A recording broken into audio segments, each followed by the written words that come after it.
Hi,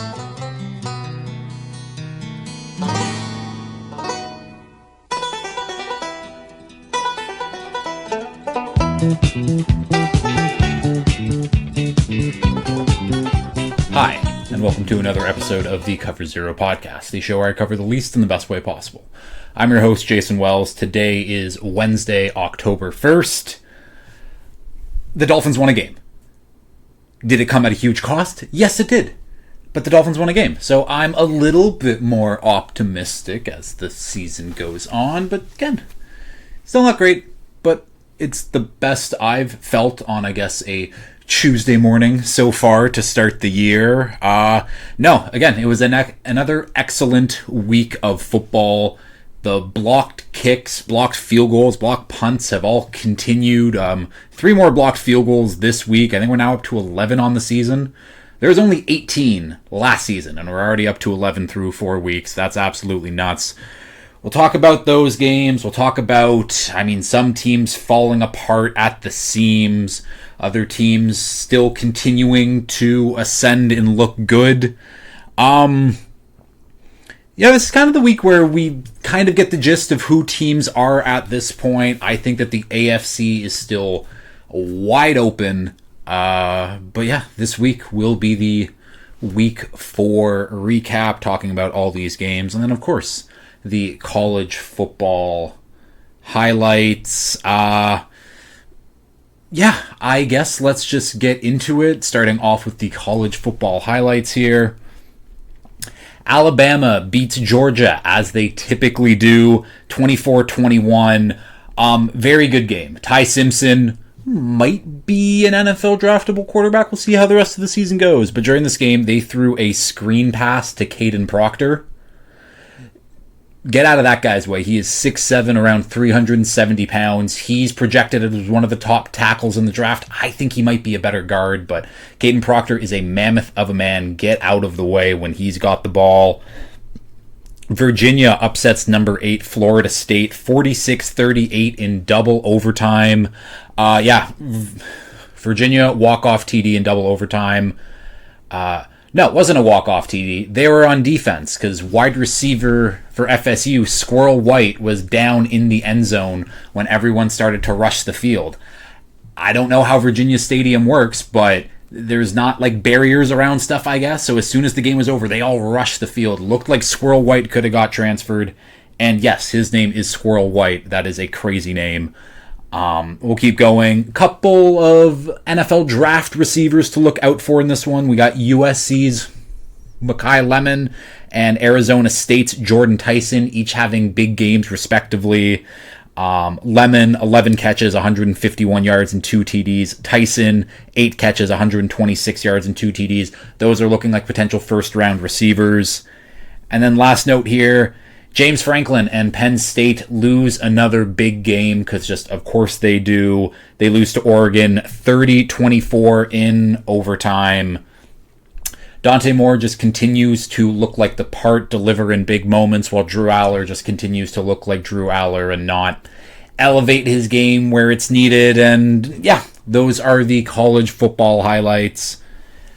Let's get into this Week 4 NFL recap, starting off with the 2 games from Monday night.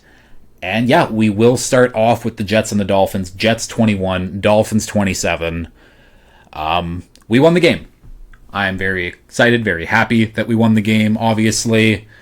And I will just start with it. Tyreek Hill is dead. He is cooked. That knee looked absolutely mangled, and it has been confirmed that it was absolutely mangled. So it was a knee dislocation. He tore his ACL. There might be other ligament damage in there too. Don't even know what the timetable for that would be. I would assume that he's out obviously all of this year and probably most of next year too. He has a very tough road ahead of him injury-wise. Is this the way that I thought that Tyreek Hill would end his tenure as a Dolphin? No. Am I okay with it? I'm not okay with it. Honestly, as shitty as that is to say, and it's we don't root for injuries. I've wanted Tyreek Hill off this team for a while now. And again, sucks that it had to happen this way and not a trade or just through other circumstances or whatever. But I'm excited for the new Tyreek Hill less era Dolphins. I'm excited to see if we can bring a more balanced attack, like Waddle, Malik Washington, Nick Westbrook-Akine, Darren Waller. We'll talk about him in a bit. Achane, Ollie Gordon. Like, we still have good weapons. Like, this isn't like, oh no, Tyreek Hill, the offense is so cooked. Like, I'm excited to not, maybe part of Tua's issues is just tunnel visioning Tyreek Hill too many times and not diagnosing what's happening, because the offensive line hasn't been terrible. Like, Tua has been able to escape and move around in the pocket, so I don't know. Yeah, sucks for Tyreek, obviously. Couldn't have happened to a better person, haha, but yeah, I'm excited about what the Dolphins' offense could potentially look like if it's more balanced, and I'm okay with that. Again, I don't have expectations for the season. I don't think, oh my god, all of a sudden our offense is going to take like a million steps up because Tyreek is gone. No, that's not what I'm saying. But I don't know. It's been such a gimmick offense for so long. I just want to see, again, like a normal run offense, and we'll see what McDaniel cooks up against the Panthers this coming Sunday. But yeah, I feel like maybe a lot of people expected me to be doom and gloom over Tyreek. I will never be sad about things that happen to that man because he's not a very good person. Yeah, I don't think I have many thoughts on this game. Obviously, I do have to talk about Darren Waller. So Darren Waller makes his debut for this team. I think he ended up with 3 catches for 27 yards and 2 TDs on the day. That first TD, I thought Tua was just throwing that out of the back of the end zone. I was like, there's no way he's catching that. And then, yep, Darren Waller jumps up there, gets the ball, toe taps in. Absolutely incredible play by both of them. Like, for Tua to know that he can make that catch and for Waller for making that catch. I had no expectations for Darren Waller when he got signed. Now the expectations are, okay, we have Darren Waller again. Like, I do think that this could be like a Jonnu Smith type thing from last year, where I don't think Darren Waller's going to get like 1,000 yards for us like he did with the Raiders those couple years. But like, yeah, could Darren Waller come in and get like 600 yards and like 8 TDs? Potentially. Like, he's already a quarter of the way there through the TDs anyways. So I don't know. I'm cautiously optimistic for the rest of the season. Again, we're 1-3 right now. We have the Panthers, then the Chargers. Chargers are dealing with their own shit right now. The Panthers look terrible. So again, if we're 2-3 going into the Chargers game, maybe. The AFC is in total flux right now. I've spent way too much time talking about the Dolphins. So let's talk about the Jets, because I think that that's all I really needed to talk about for the Dolphins. I have an absolute banger of a quote from Breece Hall. Teams shoot themselves in the foot, and then we come back and shoot ourselves in the head. Breece Hall. Yeah, that's absolutely fair. The amount of times that the Jets just had unforced, stupid errors in this one was, I mean, far, far too many to count. And Aaron Glenn, who's been like, I want accountability on this team. I want, like, no mistakes. They've been one of the most they've made the most mistakes of almost any team so far this year. It has not looked pretty. Does it help that Justin Fields also just stinks? No, it doesn't. And people will be like, oh, what do you mean Justin Fields? He had that long-ass touchdown. That was, I'm like, yeah, that highlight play was incredible. That's why Justin Fields is still in the NFL, because he can do things with his legs that only like 3-4 other QBs can do. It's really impressive. However, he can't throw a football. And maybe this isn't a Justin Fields problem. Maybe this is just like a personnel problem where they don't have receivers. Like, they have Garrett Wilson. Mason Taylor looked pretty good yesterday. But outside of those two, their second receiver is what? Josh Reynolds? Josh Reynolds is like maybe a wide receiver 4 at this point. It's weird that a team like the Jets can like only have Garrett Wilson, where a team like the Packers can have 6 guys on their roster who could all fill in and play like some fairly meaningful snaps at wide receiver. Just weird how that breaks down. So maybe it's not a Fields issue. Maybe it's just they don't have the personnel. And I've seen people blaming their offensive coordinator, Tanner Engstrom, to be like, oh, like he's the issue. No, he is not the issue. Because one, the run game has been good. The run game has been productive, except they're always trailing in games. And that's why the run game can never stay consistent, because they always have to pass because they're playing from behind. The offensive line is good. Because when they do pass, Justin Fields has all the time in the world. When I was watching that game yesterday, and again, maybe this Dolphins pass rush isn't as good as I thought it was going to be, but it does look like Jalen Phillips and Seiler and Chubb, like they're getting back into the groove of things, into playing shape again. But yeah, Justin Fields had tons of time to throw in the pocket. It's just that there's no one to throw to, and it was just check down, check down, check down. So yeah, I don't think it's a Tanner Engstrand problem. I think if he did have like a game manager type quarterback and maybe one more receiver, yeah, this offense would be really, really good. It just sucks that, yeah, this is obviously the way that the Jets planned to play the game this year, was just smash mouth, run down your throat football. It's just unfortunate that their defense has been bad. Like I think that's truly it. Is like the offense can't play the way that they want to, is because the defense isn't really stopping anyone at the moment. And yeah, that's a big problem. Last thing, actually two more things. That Garrett Wilson catch, absolutely unbelievable.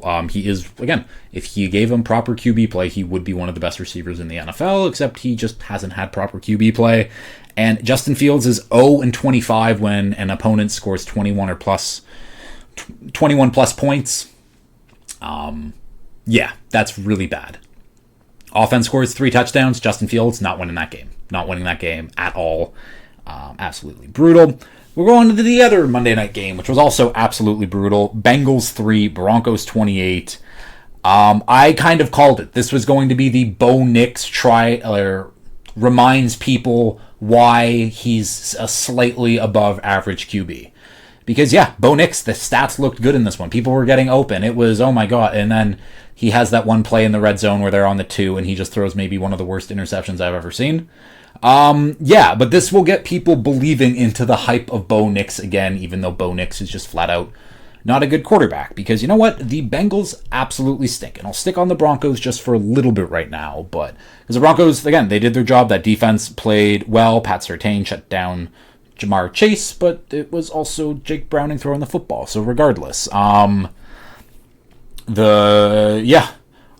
Harvey had a bit of like a breakout game, touchdown.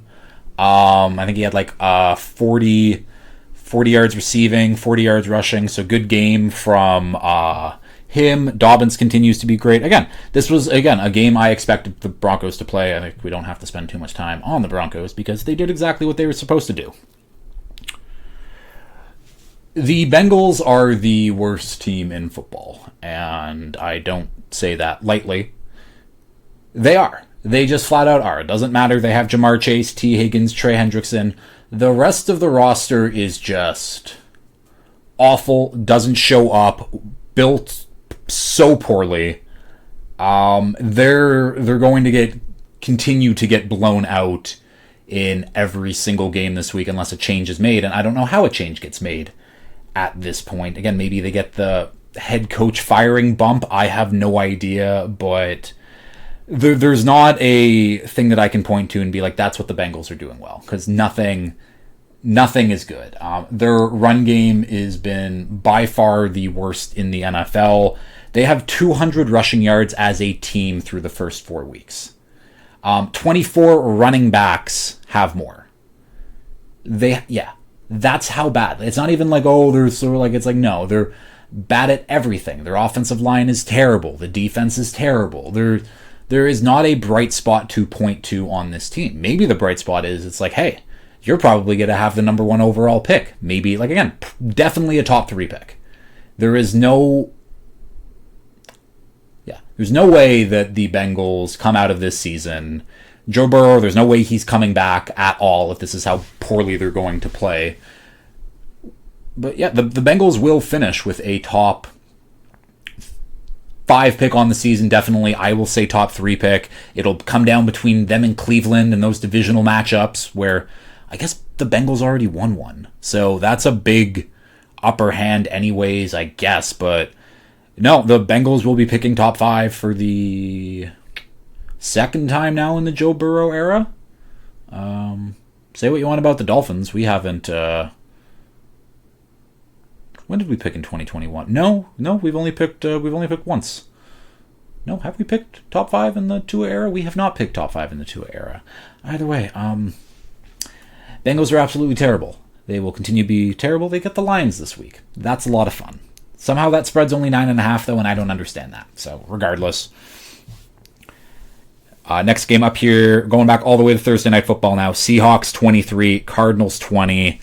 I'm going to talk about the ending of this game to start off before we talk about a few other things. I don't even know who the Cardinals kicker is. Either way, doesn't matter. Cardinals kicker, end of the game. Cardinals go down, tied up. They got to kick back to the Seahawks. And obviously, new rules. There's this landing zone where you have to kick the ball into for it to be eligible, or else it's a touchback at the 40, just like taking it out of bounds. The Cardinals kicker kicks it about a yard short of the landing zone. Ball starts at the 40, giving the Seahawks pretty good field position to just make a couple plays, go kick a game-winning field goal to win. Yeah, game over. Former backup QB Chase Daniel then goes on his multitude of platforms to complain about how this new kicking rule isn't football and how something that wasn't even like a rule a year ago being a rule now and losing a game on that is bullshit and yada yada yada.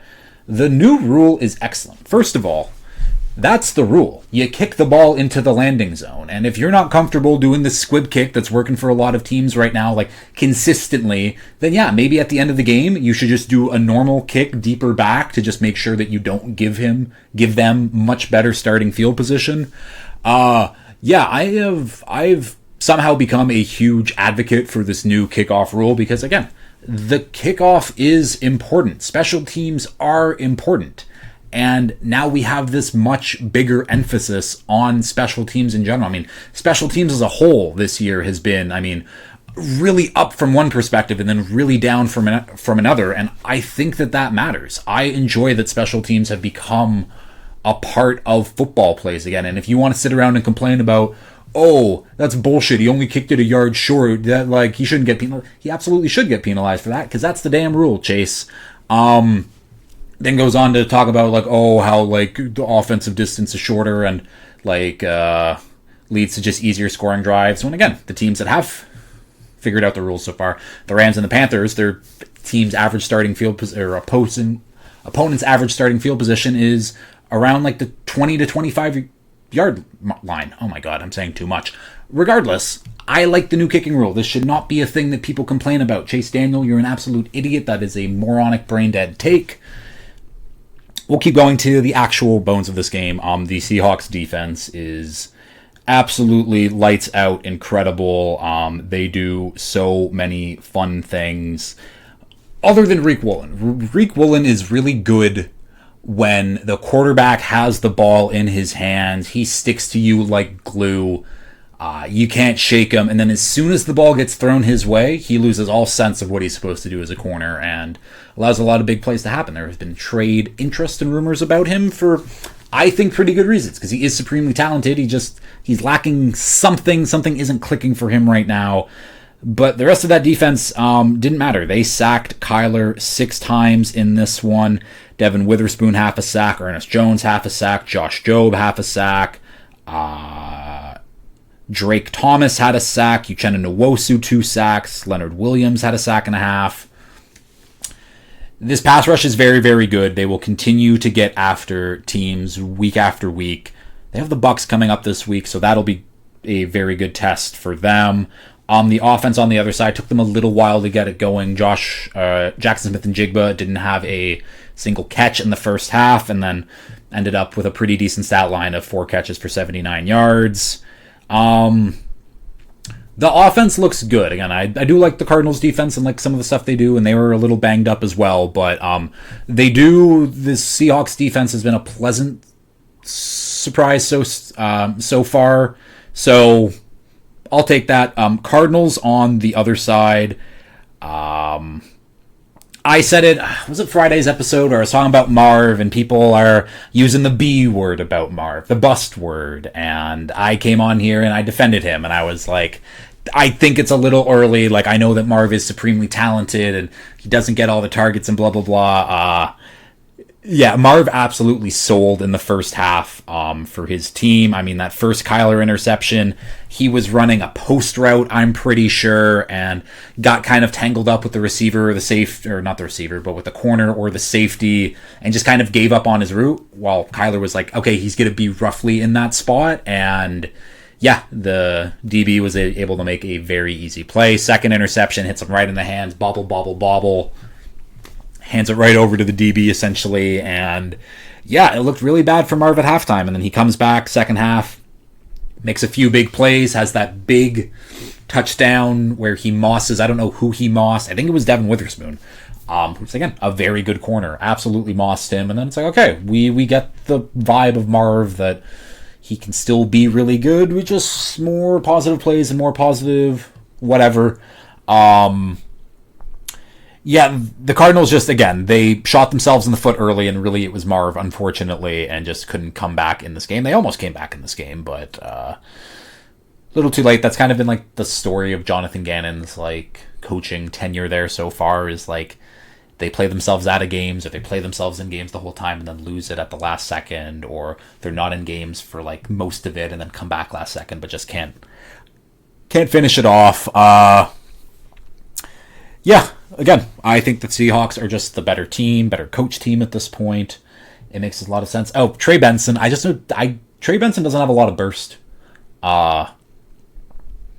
You can say that, oh, maybe he was playing the Seahawks defense and it was tough out there, but like, just when he does have an open lane, it doesn't seem like, I don't know, for him to go to like 0 to 10 feels like it takes him a lot of time, where I feel like for most guys their acceleration's really good and then their long speed staggers off, where I think Trey Benson's one of those guys where he needs a good runway of space to really get going, but either way, we'll keep going here.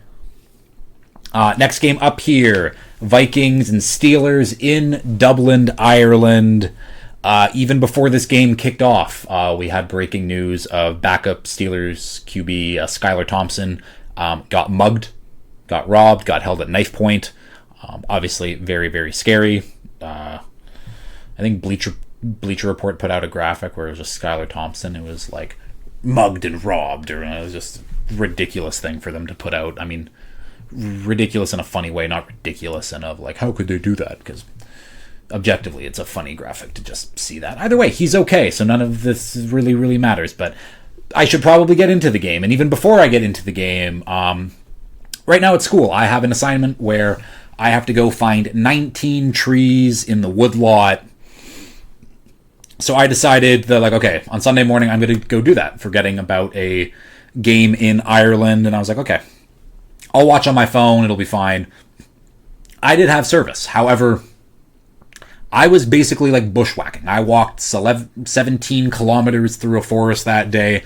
So I didn't get to catch most of the game. I picked up on the highlights and got whatever I needed to see. And really, all I need to say is the Steelers are the exact same team as they've been every single year under Mike Tomlin, where, yeah, they're going to have a winning record. Now with what's happening to the Ravens, they'll probably win this division.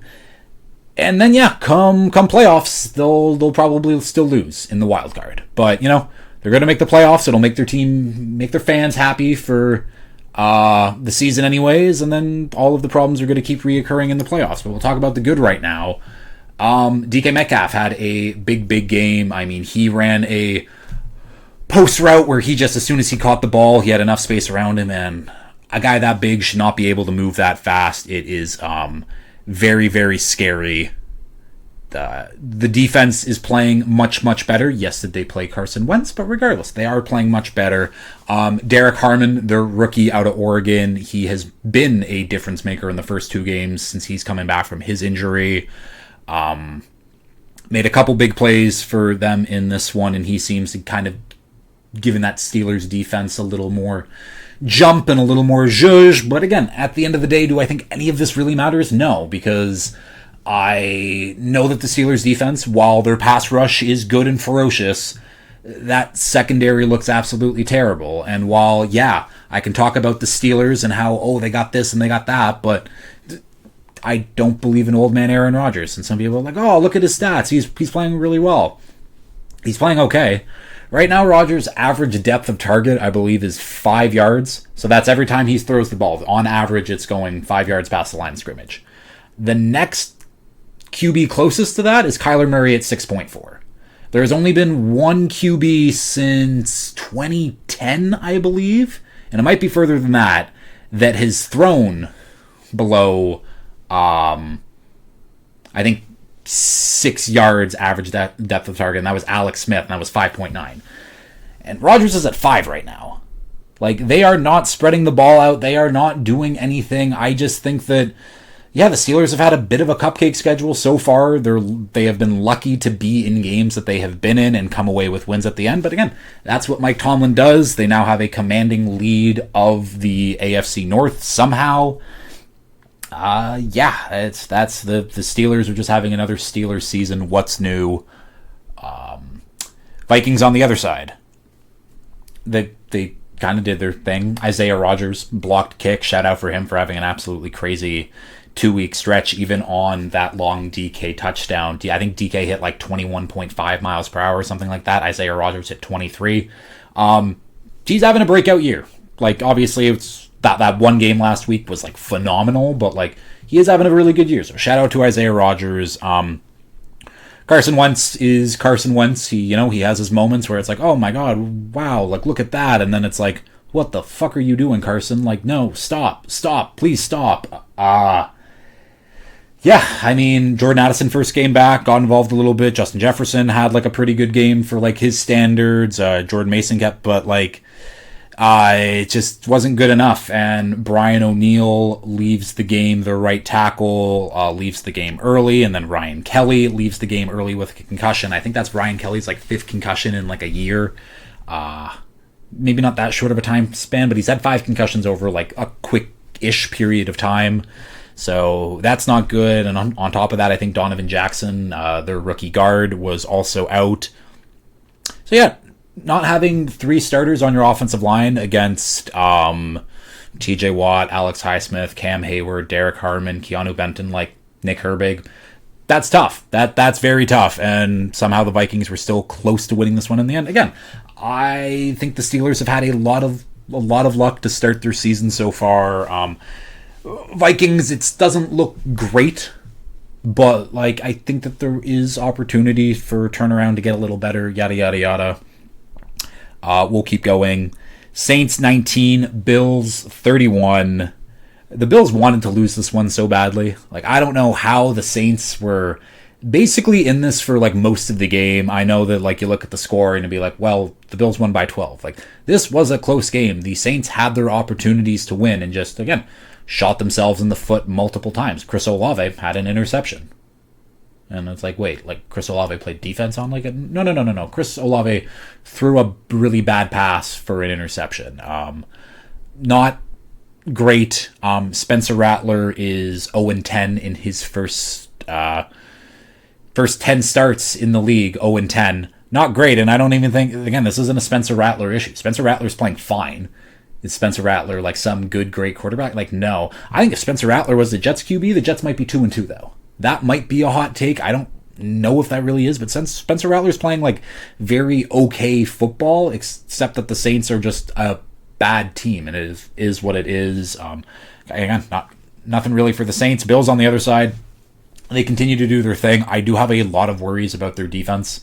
I don't think their defense is very good. And like that's like it's like, oh yeah, they're missing Ed Oliver and Matt Milano, blah blah blah. Still have Larry Ogunjobi and Michael Hoyt coming back from suspension. Maxwell Harrison, their first round pick, like isn't playing. I don't think like none of those guys are difference makers. Like Ed Oliver, like yeah, he's a really good player. Matt Milano was a really good player at some point, and I just think he's past his prime at this point. Like he's still a good starter, but he's not the Matt Milano from a few years ago. But like none of those guys, like I don't like will give this defense like a huge facelift. Where right now, yeah, I think the Bills defense is probably bottom half of the league.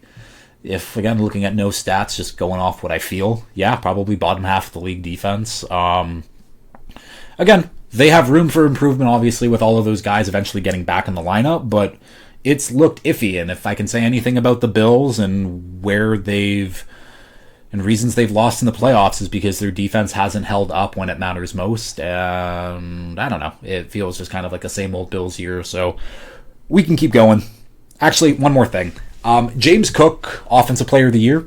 Question mark. I don't know. It's something that I thought about, and obviously there are a lot of deserving people for Offensive Player of the Year right now. Puka Nacua, obviously, who's, leading the league in catches, yards, whatever. He does it all.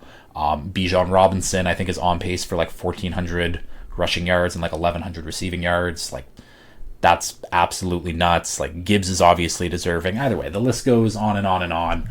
But here's James Cook, who, through 4 weeks right now, he is second in rushing yards in the league. I think only like 4 behind Jonathan Taylor. He leads the league in rushing touchdowns. This Bills offense has been looking for its star weapon since Diggs has left. And I think that I thought, knowing Josh Allen and just like, having the big arm, that I thought that maybe Kincaid or Coleman would turn out to be that breakout guy. And it was really just staring me in the face all this time where, no, it's James Cook. Like, James Cook is a very, very good running back. I would like for them to get him involved in the receiving game a little bit more. But again, it hasn't mattered right now. And yeah, I think that James Cook is absolutely capable for like a 1,500-yard, 15 TD season or something like that. And maybe that's not good enough for Offensive Player of the Year. But yeah, people need to start talking about James Cook as like a surefire top 10 back in the NFL anyways. Now we can move on. Titans 0, Texans 26. The Texans won this game. They won it quite easily, obviously 26-0. The numbers looked great. I think CJ Stroud was 22 of 28 through the air with like 200 and something yards passing, a couple TDs, like fantastic. And the defense is the defense. We all know the defense is the defense, and it is what it is. However, this offensive line continues to fucking stink. It is what it is. Like, Jeffrey Simmons in this one, he sacked CJ Stroud in 2.09 seconds. That is the fastest sack over the last 2 years anyways. And yeah, basically, as soon as the ball was snapped, Jeffrey Simmons, again, he already has a great get-off. He is one of the best interior players in this league. He doesn't need any added help from the offensive line, where I don't know where the miscommunication was from the guard or the center, but basically, ball was snapped. He got a great jump already, and yeah. Whew, bless me. But within 2 seconds, he already sacked Stroud. The clip is crazy if you haven't seen it, but yeah, this is kind of what I still think of the Texans. Yeah, this is a game that they obviously should have won, and they did win, because the Titans are absolutely terrible, but I see little things against when you play really bad teams where, yeah, maybe it should have been a little bit easier than that, or things should have gone a little bit better, but I don't know. Woody Marks looks like he's going to be the starting running back for the Texans going forward. Nick Chubb, I think, is a great backup piece. Mix him in a little bit, but clearly doesn't have the explosiveness anymore where Woody Marks does. But again, big win regardless. Way to get back on track. The Tennessee Titans. So I already gave you a great Breece Hall quote. Cam Ward has another great one. If we keeping it a buck, we ass. Yes, Cam Ward, you are ass. Not Cam Ward is ass, but like the Titans team, Titans organization, yes, they are bad. Brian Callahan wanted to fight another reporter in his press conference post this game. I don't know what there is to like about the Titans whatsoever. And going into the season, and again, I need to, and this was a good mental note for me for next year, is when I did my Vault episode, all that stuff pre-draft, I was so low on the Titans. I was like, the Titans are going to suck. They're not good. Everything. Don't believe in the Titans. And then as the season got closer and the fantasy stuff starts coming out, and these flashy clips of Cam Ward to be like, he might be able to take, look, that offensive line is a little bit better. Calvin Ridley, like, he might be back. Tony Pollard is a good running back, and Tony Pollard actually is a good running back. I will stand on that.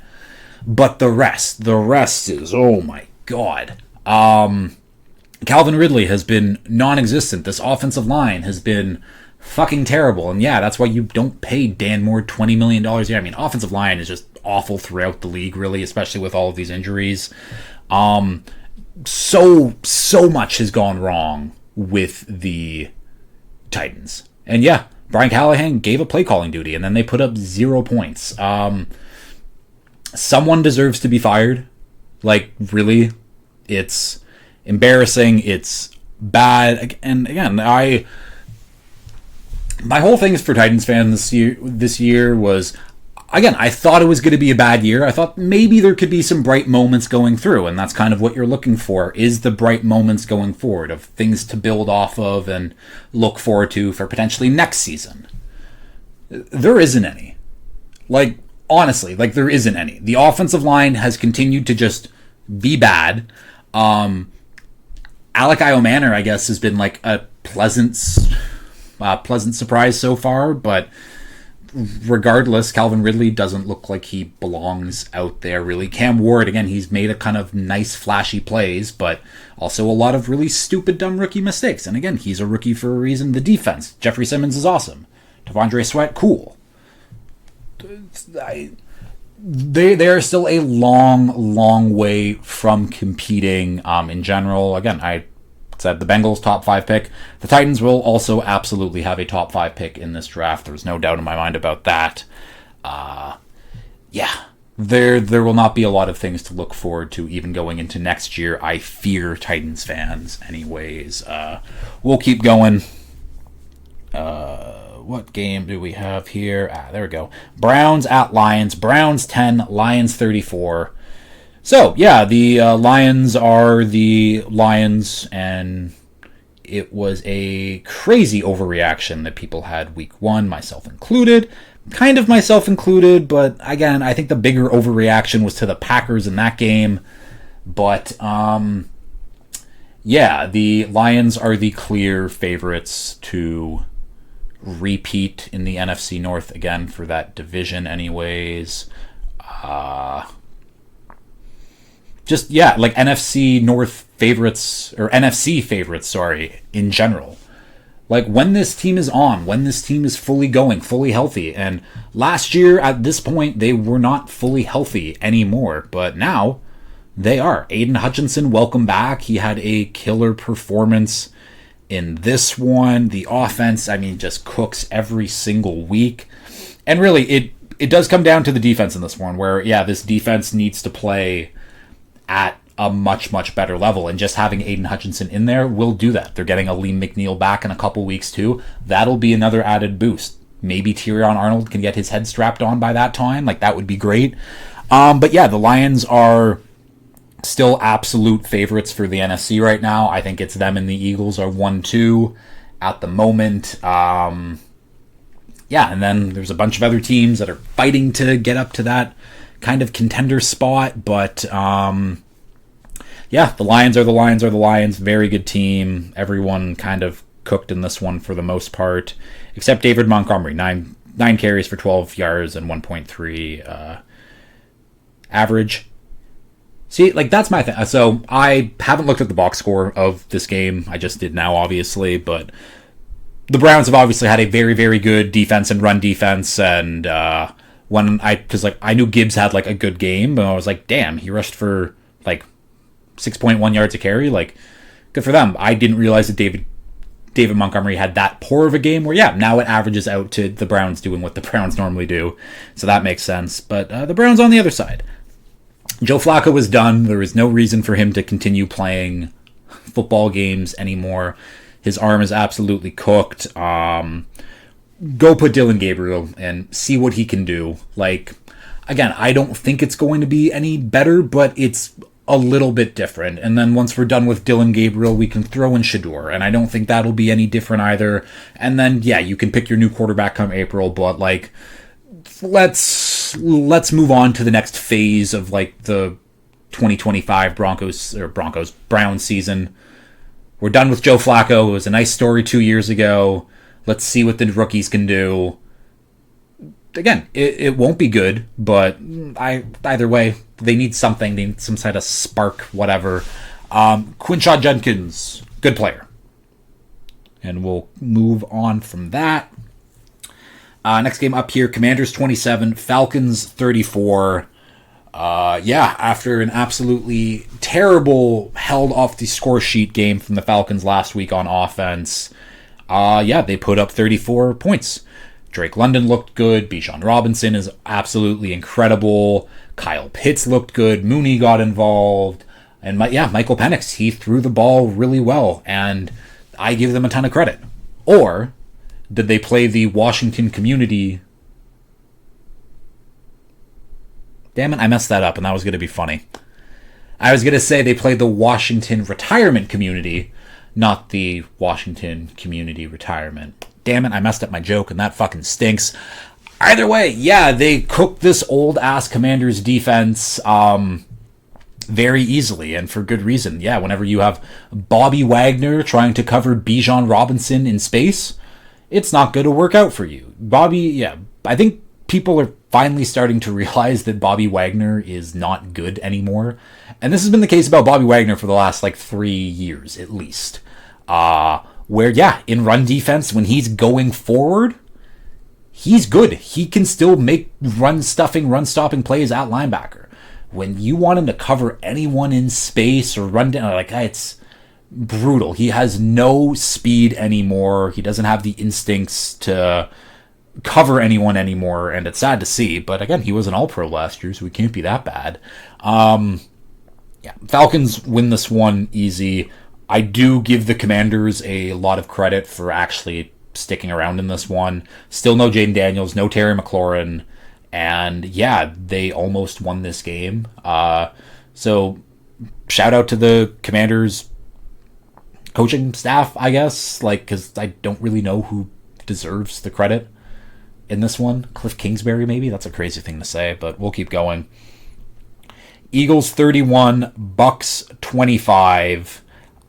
This game looked like it was over at half. This looked like the inverse from the Eagles and Rams that last week. Going into half, it was 24-6 for the Eagles, not looking good. And then, the Bucks kind of mount a comeback. They had a couple chances to almost win late in the game, but we'll talk about the Bucks when we talk about the Bucks. The Eagles, it looked good in the first half. Jaden Daniels was, let's see if I can do this math, was 15 for 16 for 130 yards and 2 TDs. And it's okay, the Eagles are carrying over what they've been doing from the second half of that Rams game. And then, that 4 quarters was that 4 quarters. And then as soon as we got to the other half of this game, Jalen Hurts, did I say Jaden Daniels earlier? I might have said Jaden Daniels, right? Whatever. Jalen Hurts goes 0 for 8 passing in the second half. They still win the game. This is why I can't ever credit Hurts as being a big game quarterback, big game player, when you can have a game where you go 0 for 8 passing in the second half and you still win the game, and you still would have even if it was 31-24 or 31-25. Again, I should know this. 31-25, so never mind. I digress. It's just, I see and I get what makes Jalen Hurts fantastic and so good, but Jalen Hurts is... Because, I did a QB tiers thing yesterday, and this is kind of what I've decided with Hurts. So, at the top, I have my aliens. It's Lamar, it's Josh Allen, it's Pat Mahomes. That's it. Then we have the guys with alien-like qualities. This is guys like Justin Herbert, Jaden Daniels, old man Matt Stafford, but Matt Stafford's part of that category in general. Jordan Love, Baker, guys like that. Guys who have that kind of it factor in general. And then I have my ethical hoopers with Dak Prescott and Jared Goff and Jalen Hurts. Jalen Hurts, he has that added element of the run game but it's not to the level, or it doesn't get used to the level, or I don't know. Jalen Hurts is so hard to explain as a quarterback, where, I think that he does all of these nice things really, really well, but if the structure and things aren't also really good around him, he doesn't play well. He falls apart, where I think a lot of these other guys can kind of rise to the occasion where Jalen Hurts, like a Dak, like a Goff, like a Purdy, well, maybe not Purdy because we haven't seen Purdy without the Super Friends. I mean, we're going to get to. But he doesn't rise to the moment when he's needed, when everyone else hasn't like shown up at all. And again, I'm sure people can pinpoint moments of him doing that when the run game wasn't good or the defense was playing like shit and Jalen Hurts had a crazy game. Like, yeah, sure, maybe, but I don't know. Jalen Hurts is, again, a Dak Prescott, a Goff, a Purdy. That's his tier of QB for me. He's like not in the aliens or the even alien-like qualities guys. He's just an average quality quarterback, and that's nothing. And again, average is offensive. He's an above average quality quarterback, but he is nothing more to me, in my opinion. Bucks on the other side. Oh, actually, shout out to Quinyon Mitchell. He's fantastic. He allowed 2 catches for 6 yards on 9 targets. Quickly becoming one of the best corners in this game. Again, this Eagles defense has been great. Moro Ojamo had a big game too, but we'll talk about the Bucks. Baker is his own best friend while also being his own worst enemy. Like, he does so many crazy things and things that shouldn't work, and he gets out of it, and that's why I do put Baker in like that alien-like qualities at quarterback, because yeah, Baker has that something factor that, I don't know, he just can consistently make crazy ass plays and have them always work out in his favor. But for the first time this season, one of them didn't, and it ended up being a very bad interception. Bucks in the red zone with an opportunity to tie the game, I believe, and Baker throws a terrible pass right in the double coverage, picked off, and they still had a chance to come back later on and win the game as well. Yeah, Baker giveth and baketh taker away, but whatever. I don't know why I tried to fucking quote Shakespeare. I think that's Shakespeare. It is what it is. Yeah, the Bucks, I'm not worried about the Bucks in general. They're missing some players, missing a lot of players, and by the playoffs time, hopefully they will be healthy, and then we will get to see what they do. But the fact that they came back against this very, very tough Eagles team, yeah, it should be a confidence boost for them despite the loss. Again, the Bucks will be around come January regardless. I think I can already say with confidence they have won this division. Yeah, the Bucks are a really good team. Emeka Ibuka continues to be fucking incredible. He had a couple really, really big catches in this one. Definitely front runner for Offensive Rookie of the Year right now. We will see. But yeah, the Bucks are the Bucks. They're a lot of fun. Panthers at Patriots. Panthers 13, Patriots 42. It does suck for me to sit here, and again, the Dolphins just win, and I'm a little happy, and then I have to get to this game about the Patriots, and yeah, Chu was right. The Patriots have absolutely lapped us in the rebuilding process. They have the better QB. It looks like they have the better coach. Again, their roster still isn't good, but they have the things in place that really matter, and yeah, Drake May is that guy. He is fucking great. He now has 3 straight starts of a 75-plus completion percentage and thrown 2+ TDs in 3 consecutive games. The only player with more is Tom Brady with 4 games in his 2007 MVP seasons. Other players with 3 games like that, Peyton Manning, Aaron Rodgers, Kurt Warner. Very good list to be a part of. And yeah, Drake May is that dude. I hate to sit there and say that, and that doesn't mean that, the Patriots are going to be good this year, but the Patriots will be good for the future.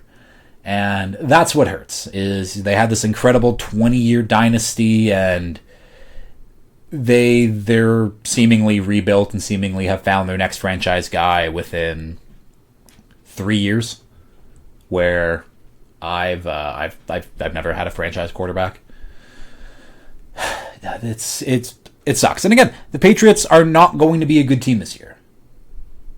I still might take that back. Either way, the AFC is wide open, and the Patriots could make the playoffs based off everything else that is happening, but I don't believe it to be true. Christian Gonzalez is back, though, and gives that defense a big boost. Shout out to Stephon Diggs as well. 6 catches for, I wrote that down though, 6 catches for 101 yards, his first 100-plus yard game since October 2023. Makes me... It sucks. The Patriots being back before the Dolphins ever were good hurts. Definitely hurts a little bit. Panthers on the other side, who fucking cares? Your defense is really bad. Your offense is also really bad because you have one wide receiver you can throw to, and it's Tat McMillan. And Tat McMillan's really good, but I don't think that really matters. Jalen Coker should be back soon, but I guess we'll see. I've heard nothing about that. The Panthers are another team where I just think they did a bunch of things this offseason, and then none of them have really mattered. I don't know if Bryce is their guy going into the future. We still have a long season, but this was not a good-looking game for the Panthers, I can tell you that. Next game up here, Chargers at Giants. Chargers 18, Giants 21. Jackson Dart wins in his debut with the Big Blue. But really, this was the Giants defensive line. Like, again, it's been good this year, but they finally let Abdul Carter rush the passer instead of dropping back in the coverage. And look at that. Abdul Carter might be their best fucking pass rusher. He had 8 pressures in this game. Brian Burns, Kayvon Thibodeau both had 6 pressures. Dexter Lawrence almost had a pick 6 in this one too. Like, the Giants defensive line absolutely went off. They pressured Justin Herbert 47.7% of the time. Again, no Rashawn Slater, and now Joe Alt with a high ankle sprain as well. This Chargers offensive line has absolutely fallen apart over the last few weeks of the season. But yeah, the Giants win. They got that boost that they needed. Jackson Dart is the first QB. No, hold on. He's the first QB with a pass TD, a rush TD, 50-plus rush yards in his first start since Tim Tebow. Absolute great company to be a part of, and yeah, I would say Jackson Dart did not really play great. There was one guy, I think some Giants beat writer Connor Hughes, I think, was absolutely... I don't know what he was doing on Twitter, just talking about Jackson Dart and how it was incredible and how much emotion and stuff he overcome and what a warrior. Where it was like, Jackson Dart was very okay, and they are lucky that they won this game. But yeah, again, it's a boost. He's better than Russell Wilson. Russell Wilson would not have won this game. I can guarantee you that. Absolutely sucks to say this, but Malik Neighbors, torn ACL. MetLife has claimed another victim. Again, very, very tough for the Giants going forward. I don't know how that offense is going to look, and I can probably just say the offense is not going to look good. List of ACL and Achilles injuries since 2020 at MetLife. So we have Neighbors from just this past weekend with an ACL tear. Aaron Rodgers, Achilles tear. Kyle Fuller, ACL tear. Darian Beavers, ACL tear. Marcus McKeithen, ACL tear. Sterling Shepard, ACL tear. Wan'Dale Robinson, ACL tear. Blake Martinez, ACL tear. Jabril Peppers, ACL tear. Shane Lemieux, partial patellar tendon tear. Rodarius Williams, ACL tear. TJ Brunson, ACL tear.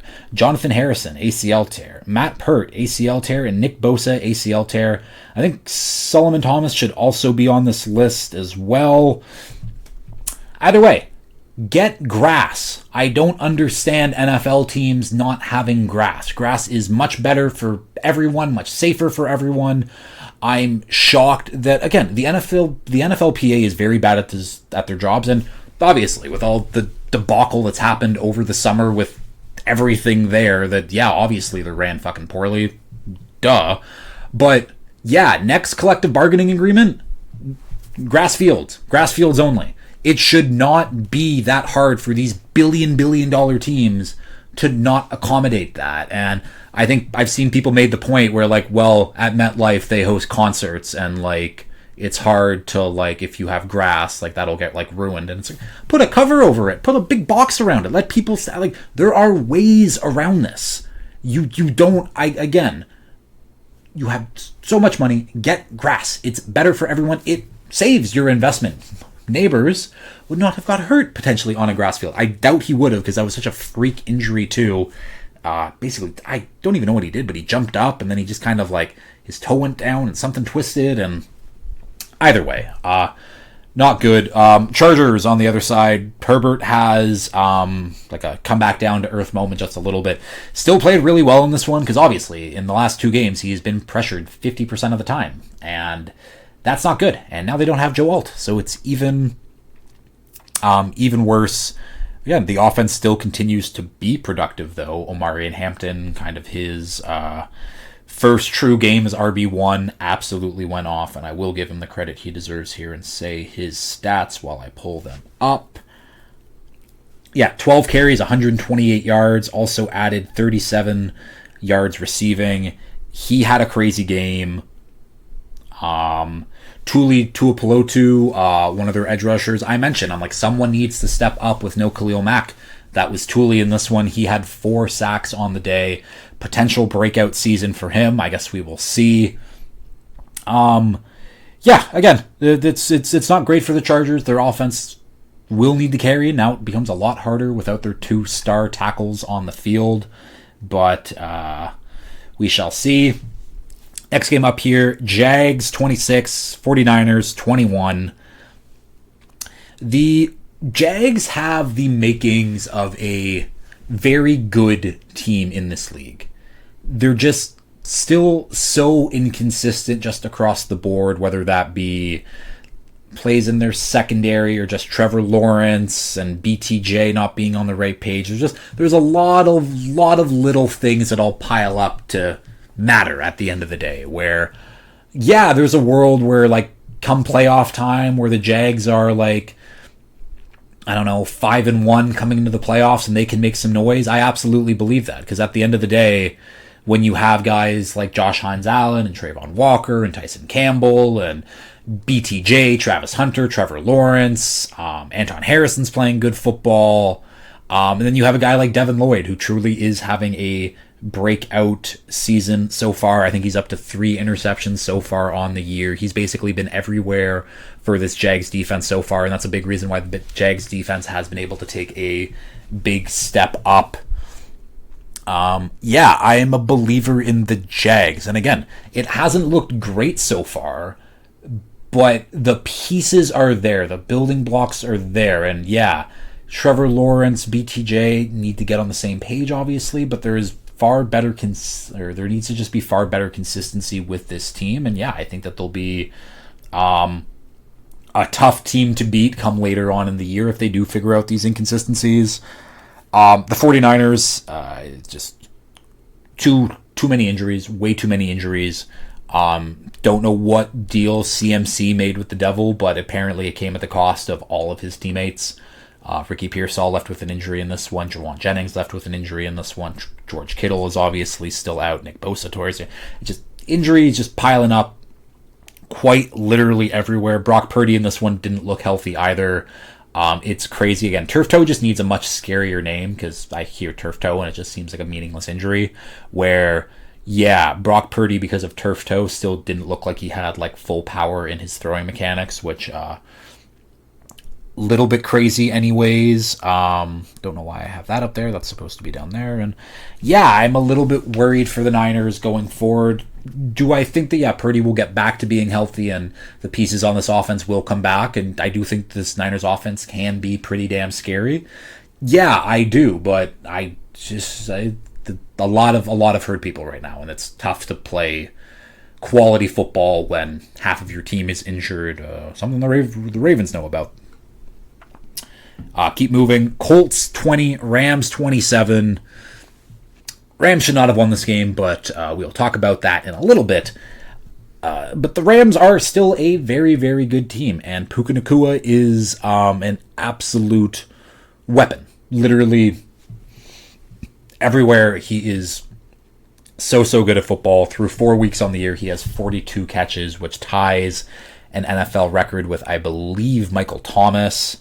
I think he's leading the league in receiving yards too. I gotta check that quickly. He definitely is, right? Yeah, he's 101 yards ahead of Jackson Smith-Njigba, who is second. And Puka also is a great blocker. I saw someone tweeted out that Puka Nacua is the number one tight end in the league, and yeah, he is probably one of the best run-blocking wide receivers. He still does all the dirty work while still being one of the best receivers in this league. Cameron asked the question the other day of like, oh, Puka Nacua is a top blank receiver in the NFL, and I said top 3. Keegan agreed with me, and I'm only putting Chase and Justin Jefferson ahead of him, obviously, not in that order, at least to me. But yeah, I would slot in Puka number 3, and Cameron was saying he had guys at his work who didn't even think he was top 10. And I just think that's the disconnect between a casual NFL fan and NFL fans who pay attention to a lot, obviously. Yeah, Puka Nacua is absolutely a top 3 receiver in the league right now. Again, there's other guys who can CD, obviously, and AJ Brown are off to slower starts, and CD's injured and stuff like that. But like, yeah, Puka Nacua, since he's been drafted, has just done this the entire time. It's super, super impressive to see what he's done. Again, one of the best receivers in the league. Rams defense, Jared Verse is an absolute monster. His bull rush is absolutely crazy. Not leading to stats on the stat sheet yet, but Jared Verse is a monster. And I said I'd talk about the Colts and how the Colts absolutely should have won this game. But if it wasn't for one man on their team, A.D. Mitchell, they would have won. He had an absolutely incredible catch. I still don't know how he caught that ball, but he managed to catch it, running to the end zone, and drops it. And this wasn't the normal thing where the guy's running in and he just drops it like at the goal line right before he's celebrating. No. A.D. Mitchell went to switch hands with the ball right before the goal line to do whatever celebration, then fumbled it doing that, and then the ball went out the back of the end zone. I haven't seen that one before. That's a new one. And then later on in the game, Jonathan Taylor breaks a couple tackles, breaks a big run, touchdown. And who has that holding penalty? A.D. Mitchell. Meaningless holding penalty, too. Wouldn't have affected the play whatsoever, but it's a penalty nonetheless. And that's the difference between the Colts being 4-0 right now and the Colts being 3-1. And yeah, I think you can absolutely say that the Colts are a real team. Like the fact that, again, the score could have been in this one. Colts 34, Rams 27, or even Colts 34, Rams 20, because I don't know how that other math would have worked out or whatever. The Colts are a good team. Come back down to earth a little bit in this one just because of some very, very bad mistakes, and even on the Rams winning touchdown pass, Tutu Atwell, 88-yard touchdown pass, great. The Colts only had 10 defensive players on the field. So yeah, having that extra player to get in Tutu's way would have definitely helped a lot. Leatu Latu, their first round pick from last year, had a kind of his breakout performance, 9 pressures, 3 QB hits, 1 sack. Nice to see him getting going. We can move on though. Bears 25, Raiders 24. This is one of the blocked field goal games for the win. Yeah, the Bears should not have won this game. Like, the Bears did not play good complementary football whatsoever. Max Crosby was an absolute menace. But yeah, the Bears kind of win this one by the skin of their teeth. Again, that blocked field goal was big on Daniel Carlson. Carlson, I think it was basically a chip shot. Like, I think it would have been like a 40-something yard field goal, so him getting that blocked, again, absolutely sucks. Rome Odunze continues to do his thing. He is absolutely a number 1 receiver in the league. And then, yeah, shout out to Kevin Byard on the defensive side of the ball. He has 3 interceptions now in his last 2 games. Definitely a Hall of Very Good nominee at some point whenever he decides to hang up the cleats, but nice to see him kind of get back into that groove of things. I think the Bears defense does have some juice anyways. They did have 3 interceptions in this one, but Geno Smith also might stink, but regardless, I talked about Max Crosby, who I honestly say every week whenever I'm doing like the NFL whatever week previews of when I talk about the Raiders, it's Max Crosby. It's just Max Crosby out there on defense. And this game literally proved my point. It was just Max Crosby doing literally everything he wanted to against this Bears defense. 5 tackles, 3 tackles for loss, 3 passes deflected, 3 pressures, 1 interception, 1 forced fumble. Quite literally did it all. Those 3 pass deflections too. I'm pretty sure the stat I read was there's only been 9 defensive players who have done that since 2000. Max Crosby is 2 of them. I think J.J. Watt's probably like 3 of them at least, but it's some great company to be in, and Max Crosby continues to prove why he is in this upper echelon of pass rushers in this league. I already talked about Geno Smith stinking it up on the offense, where, yeah, if Geno Smith hasn't been playing so bad this year, yeah, the Raiders could probably be at least 2-2, maybe 3-1. Again, nuts, but he's playing some very, very bad football. But fortunately for him, Ashton Jeanty has his breakout game. 158 total yards and 3 touchdowns in this one. Was an absolute pleasure to watch, like he was at Boise State. And I'm going to give all the credit to it being October and him switching back to his Michael Myers stance, to him just standing stoic looking in the backfield, getting ready for the ball. It's a freaky stance. Like, I like it. I like that that's his thing. I don't know why Chip Kelly wanted him to not do that anymore, but he's back to doing it, and he had a crazy-ass game. And what helped in this one was his yards before contact went from negative 0.1 to 0.7. And that's a great improvement. 0.7 is still like one of the worst marks in the league. Like, it is not good. Like, that is well below average.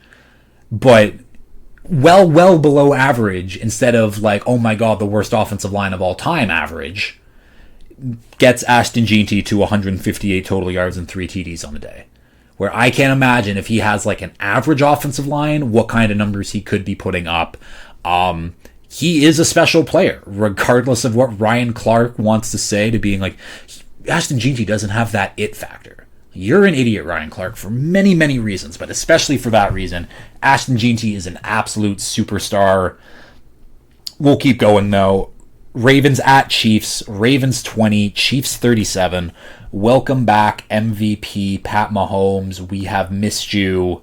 And some people who have been scarred by the Chiefs are probably like, he's always been this. He's always... And he has. But we haven't seen a 4 TD performance from Mahomes since 2023. And I think that was like mid-2023. So it's been a while. And yeah, a big reason for that was Xavier Worthy. 5 catches, 83 yards, and then also added 2 rushes for 38 yards. Needless to say that, yeah, Xavier Worthy is a big part of their offense. Who would have known? And yeah, now I have a lot more confidence with what the Chiefs can do going forward. They'll get Rashee Rice back in 2 weeks, and all of a sudden, oh, look, that unlocks another huge element of their offense. I think that Mahomes has positioned himself relatively well for like another MVP year. Obviously, the guys who he's competing with is Hurts has had a crazy up and down year. Allen is still playing fantastic football. Herbert obviously had a down week compared to his first 3 weeks. Jordan Love was up there. Lamar is obviously hurt now. We haven't talked about that, but Lamar is hurt. Yeah, I think that the Mahomes MVP case is in full swing again. Yeah, I think that the Chiefs, again, the Chiefs are the Chiefs, and now that they finally have an actual weapon and not Tyquan Thornton, who, am I correct? Tyquan Thornton did have a touchdown, so good for him. I wish that would have been the Xavier Worthy, and I would have hit a big parlay, but it is what it is. Yeah, the Chiefs are the Chiefs are the Chiefs. They will continue to do their thing, and that'll be that. Ravens on the other side, going from one of the healthiest teams in the league last year to this. Right now, injuries. They got Justin Madubuike, who is on IR, out for the year. Ronnie Stanley is out. Roquan Smith is out. Marlon Humphrey is out. Jair Alexander is out. Kyle Van Noy is out. Travis Jones is out. Patrick Ricard is out. Nate Wiggins is out. And now Lamar Jackson is also out. That is 3 starters on the offense, 7 starters on the defense. Yeah, not great for the Ravens. Again, with the way that the AFC is going, do I think the Ravens will be okay? Yes. Will it be a real tough couple weeks for them with Cooper Rush being the backup? Absolutely. And I don't know how it's going to go. I mean, I don't even know who they play, and maybe that'll be a good indicator of what they might be able to do over the next couple weeks with Cooper Rush and a QB. It was just okay. So they play the Texans and the Rams. That's not great. The Texans defense is really, really, really, really good. So Cooper Rush is going to have a very tough time. And then they play the Rams, who are good on defense and offense. So then they have a bye week, and then they play the Bears and the Dolphins. So maybe once Lamar's back for that, we'll see. But yeah, the Ravens are going to be 1-5. The Ravens are going to be 1-5 going into week 8. Does that make sense? The Ravens are 1-3 right now, 1-4 next week, 1-5 bye week. Yeah, they're going to be 1-5. I will probably bet on them at the playoffs to make the playoffs after week 7, because that's when their odds will seemingly be at the lowest if they do lose these next 2 weeks. But yeah, I don't think the Ravens are going to win a Super Bowl this year. I thought that this was going to be the year, but yeah, when you lose that many starters to injuries, and I don't know, other than Madubuike, I don't know when all of these other people are going to be coming back, because they will be coming back at some point, but either way, not great. And final game here, Packers at Cowboys, the big Micah Parsons return. Packers 40, Cowboys 40. This game went to overtime, ended in a tie, obviously. I'll start off with the Packers, just because they're the first team I named. They, Packers might have been crowned a little bit too early. Their defense was absolutely lights out for the first 3 weeks. And then last week they lose to the Browns, where it's like, okay, well, maybe this offense isn't so good as like people thought. And it's like, okay, well, they're playing the Cowboys, and the Packers defense should be able to stop the CeeDee Lamb-less Cowboys, and the Packers should be able to go off, because everyone goes off against the Cowboys. And yeah, the Packers offense absolutely went off. And then all of a sudden the Packers defense, I don't know what happened. That secondary, that run defense, it just kind of went away. Dak Prescott had an absolutely incredible game, as Dak Prescott sometimes does. And I just think the happiest person at the end of the day in this one is Jerry Jones, because Jerry Jones dominated the media cycle all summer, then doesn't lose to Micah Parsons in their big rematch, and now, yeah, Jerry Jones doesn't care about how the Cowboys actually do. He cares about storylines and narratives more, which would obviously piss you off as a fan, but Jerry Jones might be the best in the industry at creating and fabricating storylines and just news about the Cowboys in general. And even next offseason, if George Pickens continues to have a really good season, he's a free agent next year. And you want to know what Jerry Jones loves to do with free agents? String them along, feed them a line, and just until it's the very last moment or a big trade happens. But Jerry Jones likes staying in the news, and that's what the Cowboys are absolutely doing this year, is just staying in the news. Cowboys offense, I am very, very impressed with. I thought, no Cooper Beebe for them in this one. I think they were missing another lineman too, going against this Packers defense, going against Micah Parsons again. No CeeDee Lamb. I just thought it was going to be okay, this is going to be the Javonte Williams coming back down to earth game and everything, and blah, blah, blah. Clayton Adams is definitely a name to keep your eye on when it comes to a potential next head coach candidate, because I think what he's doing right now with this Cowboys team has been very good. He was the Cardinals run game coordinator for the last few years, and that Cardinals run game was really, really good with James Conner for the last 2 years, and now continues to look good with the Cowboys and doing what he's doing with Javonte Williams. Maybe he's just the running back whisperer. I have no idea. But, there was a lot of things that happened in this game, and I went to bed at halftime because I was just exhausted from walking around in the forest for 17 kilometers on Sunday. So, I missed a little bit. I think I kind of got the gist of what's happening. Still in on the Packers, still out on the Cowboys. It is what it is. Why do I have 31 unread messages? What do I have? Blah, blah, blah. News about Lamar. Punter Cameron Johnston sidelined. Bills have signed Mish Wisnowski. That's cool. What's happening in this other group chat then? Oh, is Dylan Gabriel? Dylan Gabriel expected to start week 5, so we will talk about that on Friday's episode. I don't think I have anything else to really talk about. So, yeah. That'll do it. As always, if you have liked this, please like, share, comment, subscribe, tell your friends, all that fun stuff, and until next time, peace.